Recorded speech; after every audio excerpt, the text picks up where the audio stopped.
আমরা তো মনে করেন কখনো মাদক ব্যবসার কাছেও যাই নাই বা মাদকের কাছেও যাই নাই। প্রশাসনের লোক বেশি, প্রশাসনের লোকেরা বড় বড় অফিসার যারা আছে, মনে দারগা আছে, সেকেন্ড দারগা আছে, এসআই আছে, তারা আসে পাড়াইলে ও তারা আগে ফোন করে দেয়, হ্যালো আমরা আইতে আছি।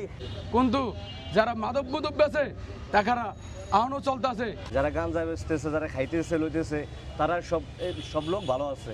এই সিটি কর্পোরেশন এই 3 কোটি টাকার উপরে মাল সব দোকানপাট ঢাকা চাঙ্গারপুর নিয়ে সব বিক্রি করে ফেলাইছে। বারসিটির নাম দিয়া, ওই ক্যান্টিনের নাম দিয়া আসন্ন ঢুকে তারা খাইয়া।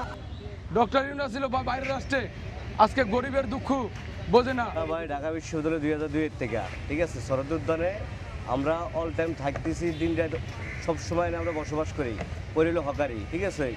আমরা হকার করিয়া আমরা সুখে থাকতে পারতেছি না কেন? যারা বহিরাগত লোক আসছে, যারা গাঞ্জা বেচতেছে, যারা খাইতেছে লইতেছে, তারা সব লোক ভালো আছে। আমরা রুম ভাড়া করে রয়েছে 3-4 মাসের টাকা, আমরা চলতে পারতেছি না ভাই, একটা ভুলের কারণে আমরা নির্গোছ হয়ে গেছি, খাইতে পারতেছি না। ডক্টর ইউনূস, ঠিক আছে, ডক্টর ইউনূস ছিল বাইরের রাষ্ট্রে, আজকে গরিবের দুঃখ বোঝে না। এই শরৎ উদ্যান নিম্নে না হইলো 300 কোটি টাকার উপরে মাল সাবান নষ্ট হয়েছে, আমার দোকানপাট সব ভাঙ্গে ফেলাইছে। কিন্তু যারা মাদক মুদক বেচে তারা আহনো চলতেছে। এই সিটি কর্পোরেশন এই 3 কোটি টাকার উপরে মাল সব দোকানপাট ঢাকা চাঙ্গারপুর নিয়ে সব বিক্রি করে ফেলাইছে। বারসিটির নাম দিয়া, ওই ক্যান্টিনের নাম দিয়া আসন্ন ঢুকে তারা খাইয়া, 4-5 দিনে খাইয়া একজন অসুলকারের কৃষকের একজন মাইরা লাগে। এইরকম শাস্তি আমি মারফেটাতে বইরা পাই নাই, কারণ আমরা এই জায়গায় প্রায় 20-25 বছর ধরে থাকে। সকালে আই, বিকালে জায়গা 8টা-9টা বাজে জায়গা, তারা তো সারা রাত্র থাকে, মাদক ব্যবসা করতে আছে, গাঁজা ব্যবসা আছে, মনে করি আইতে আছে, যাইতে আছে, খাইতে আছে।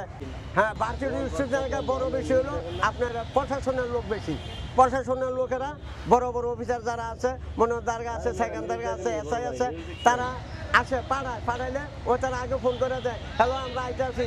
তো হ্যাঁ বাগ্যা থাকে, বুঝলেন, বাগ্যা থাকে, ওই তাগরে মুট করে দিয়ে দেয়। সাধারণত পাবলিক খাইতে যায় করে ধরে নেয়, কিন্তু মেন যারা তাদের নেয় না, তাদের না। এই মাদক ব্যবসার লগে কিছু মনে করেন যে ছাত্র, কিছু বড় লোক, কিছু মনে করেন যে যেমন একটা ম্যাজিস্ট্রেট কথা কইতে সেইসব লোকেরা এই তাদের লগে জড়িত আছে। এখনো মাটির ভিতরে দেখেন যাইয়া, আড়ালে বাড়ালে এখনো দেখেন যাইয়া যে কি ব্যবসা আছে, এরকম ফলাবানি, এরকম কচি ফলাবানি বিক্রি করতে আছে। ওই বড়রা থাকে বইয়া, কিন্তু তোর বাপের কি হয়েছে, তোর বাপের উদ্যান, এইসব কথাকে আমরা ছড়াই মরাই দেয়। তো আর কি কম, তাদের লোকে যাদের দিয়ে এই দুর্ঘটনা ঘটতেছে, যাদের দিয়ে মনে করেন এই দুর্ঘটনা হয়েছে, তাদের কিছু হয় নাই। সাধারণত রাস্তার কাঙ্গালি আমরা আমগুলো যে অনেক কিছু করে লাইতেছে। কারে বলবো আমাদের দুঃখের কথা। আমরা তো মনে করেন কখনো মাদক ব্যবসার কাছেও যাই নাই বা মাদকের কাছেও যাই নাই।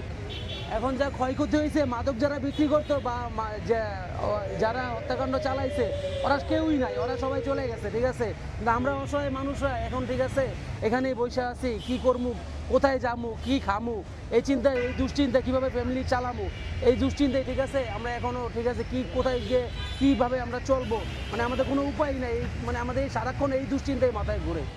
আমাদের মতো মানে খারাপ অবস্থায় এখন বাংলাদেশের কেউই নাই।